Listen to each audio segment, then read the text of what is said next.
अरे की ले आई एगो कोको कोला, ए राजा जाई बाजारे, कि दोनों अखिया में कला, सचहू का जरावा नजरवा रो के लाए जान।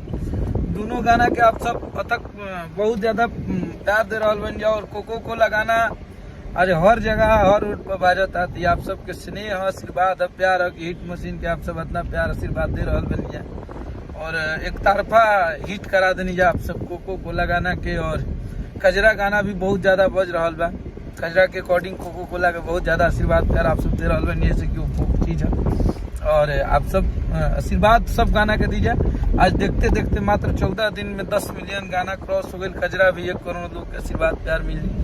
आप सबके को गुड न्यूज देवे आइल बनी कि जवना सैड सॉन्ग के आप सब इंतजार करत नहीं, जवना सैड सॉन्ग के आप सब इतना दिन से कहत नहीं कि भैया कब भाई ओकर डेट आप सबके बीच में हम आज बता देते नहीं कि 26 तारीख के गाना के रिलीज कर दिया जी, जो की बहुत ही लाजवाब। और वो आप सब सुनब जा तो वो हर केहू के दिल के करीब वो गाना जाके पहुंच जाई। ऐसे कि ओकरा में इतना बढ़िया बढ़िया शब्द के प्रयोग कैले बनी जा और भैया इतना निमन गौले बनी, इतना बढ़िया वीडियो बनल बा।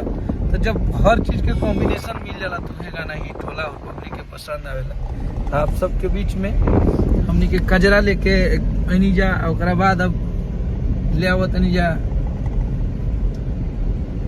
गाना के नाम अभी ना बता, थोड़ा सा एक्साइटेड रही जा आप सब। लेकिन सैड सॉन्ग 26 तारीख के रिलीज कर लिए, 25 के ऊपर टीजर आप सबके बीच में हमनी के दे देव जा। तो आप सब ऐसे ही आशीर्वाद प्यार बनौले रही जा अपना अन्नपूर्णा फिल्म पे अखिलेश कश्यप पे और सादा बहार आप सबके आशीर्वाद प्यार खेसारी भैया पर रहबे करेला।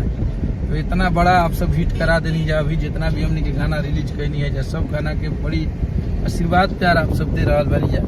और हर गाना हमने के साफ सुथरा एगो गाना के, और ये पैटर पर केहू ना भले बोले, लेकिन आज साफ सुथरा गाना हर जगह हर चौक चौराहे पे बज रहा है। लेकिन इस पे जो अश्लीलता का विरोध करते हैं, एक बार भी ये बधाई नहीं दिए, नहीं बोले कि साफ सुथरा गाना इतना बज रहा है। खैर कोई बात नहीं, उन लोगों की रोजी रोटी चलनी चाहिए, क्योंकि ये उन लोगों का कॉल है, उन लोगों को अपना बिजनेस चलाना है। भोजपुरी के बारे में बात करने के औकात नहीं है। तो आप सब ऐसे ही आशीर्वाद प्यार देते रहिए हमनी के। धुआं उड़ेले बनी जब हर जगह मार्केट में नंबर 1 हमारे हिट मशीन बज रहे हैं। और भले केहू मानो चाहे मत मानो, लेकिन भोजपुरी के श्रोता मान चुकल बड़े। और ऐसे ही आशीर्वाद प्यार आप सब बनौले रही। बहुत तगड़ा तगड़ा गाना लेके आवत नहीं जाए अब बारी, तब एक से एक धमाका हुई आप सबके बीच में। बस आप सब तैयार रही जाए, जौना चीज के आप सब बहुत दिन से बेसब्री से इंतजार करत रही जाए, वो गाना के बहुत जल्दी रिलीज करब जा हमनी के। बस आप सबके आशीर्वाद प्यार मिलो, यही तरी हमरा हिट मशीन के दुलार आशीर्वाद दिले रही जाए। हमनी के गर्दा का भारत रही। जय हो, हर हर महादेव।